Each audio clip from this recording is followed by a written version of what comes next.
What's going on, guys? Welcome back to Nacho Wrestling, and in today's video we are doing something super original, never done before, totally not stealing this from a fucking mentor of mine, but we are reacting to some professional wrestling hot takes from Reddit, and honestly, I agree with some of these. To an extent, of course. But with that out of the way, be sure to like, comment, subscribe, hit the bell to stay up to date on all things Nacho Wrestling, and if this is your first time watching a Nacho Wrestling video, why don't you consider hitting the subscribe button?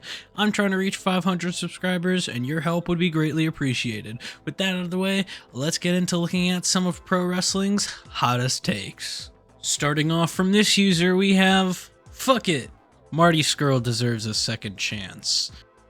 No.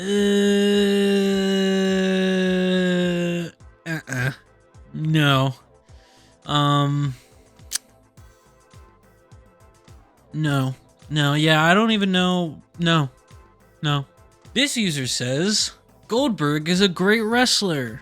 Well, I guess depending on how you look at it, depending on what your qualifications of a wrestler are, Goldberg probably is. The best there is, the best there was, and the best there ever will be. That's definitely not a pun that I just came up with on the top of my head to make a joke about Bret Hart and how Goldberg ruined his career.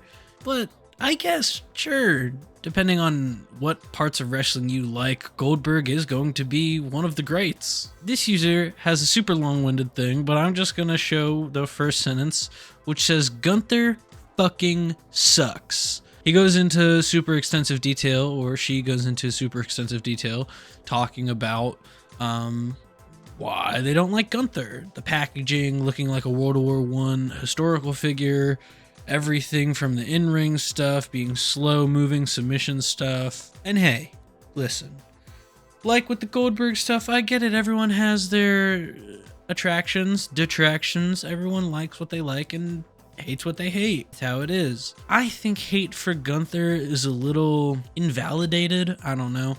I like Gunther. I like what he does, and I think a lot of the hate that he gets is just from how a certain booker treats him and uses him. I think if he was being used properly and, you know, getting to do the type of wrestling he wants to do, he probably would be seen as a much more intriguing character, wrestler, whatever.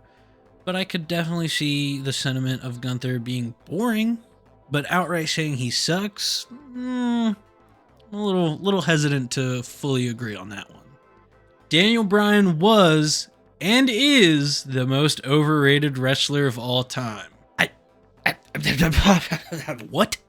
Excuse me? I understand if your argument is, oh, his character stuff, his mic work isn't great.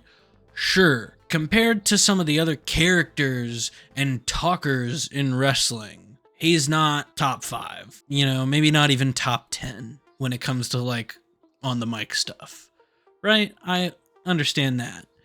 But wrestling, professional wrestling, the art of professional wrestling, that man is undoubtedly up there as one of the top guys.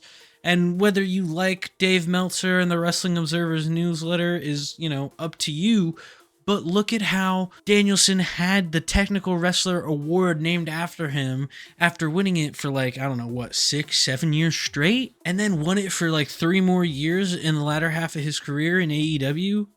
Insane stuff. I think saying that Bryan is overrated, I don't want to say it's wrong because everyone's entitled to their own opinion, but it's a hot take. It's definitely a hot take. I wouldn't agree with this at all, and I would argue this till the day's end, but everyone's entitled to their own opinion, and certain aspects of wrestling, Bryan falls short in, and I'll admit to that.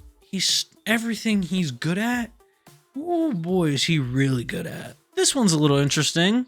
This user says that if he sees Jerry Lawler and Jim Ross on commentary together, he turns the TV off. I don't know about this.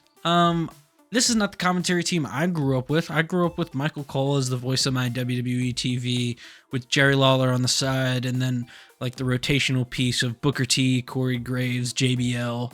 You know, so Michael and Jerry were my standstills, But going back and watching the old stuff and seeing how much more fun Jerry had with Jim Ross, I think this take is crazy.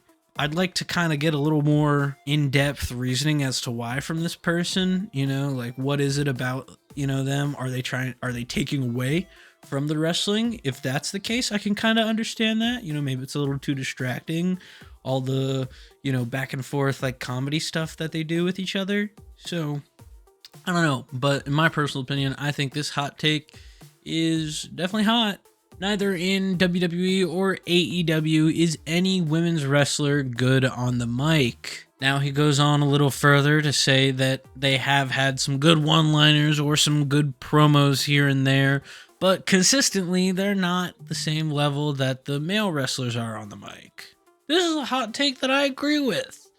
I don't really have anything to kind of try and disagree with it on. I'm trying to think of any wrestlers, like women's wrestlers promos. I guess Toni Storm. Toni really sticks out to me as a decent promo. Very impassioned with her timeless gimmick currently. But other than that, I feel like it's kind of tough to come up with women that are consistently putting on promos that you actually like stop and listen to.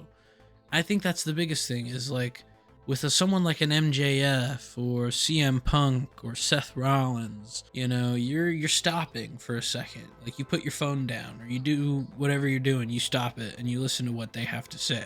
Tony's the same route with that. But other than that, I feel like it's pretty hard to come up with an answer for a good, consistent women's promo. Not to say that they're bad or anything like that, but consistently, yeah, no, I'd say I agree with this take. This user says he loved Jinder as champ. Okay. I mean, to each their own. I think if you know the backstory of why he won the championship randomly and held it for so long, with the whole idea of him helping introduce WWE into the Indian market and everything like that, sure. But the issue of him not being anything up until that point, literally perennial jobber for most of his career, I think is the biggest issue there. But other than that, I can understand why they booked him as champion from like a business standpoint. It's just they should have built him up a little bit beforehand to make it a little more believable. This user says that at anything, nothing more. I'm kind of paraphrasing, but Shawn Michaels was nothing more than a good in-ring worker. I don't know, I find myself kind of on the fence with this take. Shawn, on one hand, during his early stuff, like, throughout the first half of his career, was he doing anything creatively crazy or new or different? No, he was just kind of the stereotypical, like, pretty boy. And if he was a bad guy, he was the pretty bad boy. And if he was a good guy, he was the heartthrob. So there wasn't really anything new there. So new old age, like, sinner Shawn Michaels, let's call him that. Sinner Shawn Michaels, yeah, I could see kind of being nothing more than a good in-ring worker for the time. I think the later stuff, Born Again, Christian Shawn Michaels, kind of did some better stuff creatively, character-wise. Not saying that the 2006 DX run where he was going around and being a comedy act and being like, I just kicked Stan, like that shit, not great, but it's a little better and a little funnier than just the stereotypical picking his nose, rubbing the Canadian flag through his butt cheeks sort of thing that he was doing back in the 90s. So I'm going to stay on the fence with this take. I feel like if I was maybe a bit more around and watching wrestling at the time when Shawn Michaels was actually active, whether it was during the 90s or during the mid-aughts, then I might be able to make a more informed decision on this. But I have Shawn Michaels in such a rose-colored filter because I enjoy the Hell in a Cell stuff. The Hell in a Cell stuff with Undertaker from back in the day, and then the stuff with Undertaker at 25 and 26 of Manias. It's just, he's done a lot of great stuff in terms of in-ring, and that's what I appreciate more than anything is in-ring work. So with that being said, I've read all these hot takes. I figured I'd share a hot take of professional wrestling with you guys, and I buried it at the end of the video so no one will find it and no one will actually watch this, and I won't get flamed for this hot take. But my hot take is that Logan Paul is only a good wrestler because he gets so much time to practice. So I think, yes, what he does in the ring is very athletically gifted and athletically entertaining, but it's because he's got so much reps in the ring to do it. It's almost like he's on a house show tour of himself in his wrestling ring that he has at his home. That is it for today's video. Let me know what you guys thought about it down in the comments below. Let me know what your hottest takes in wrestling are down in the comments below. And if I get enough comments on this video, maybe I will do a hot takes video looking at your hot takes. But with all that being said, be sure to like, comment, subscribe, hit the bell to stay up to date on all things Nacho Wrestling, and I will see you guys next time.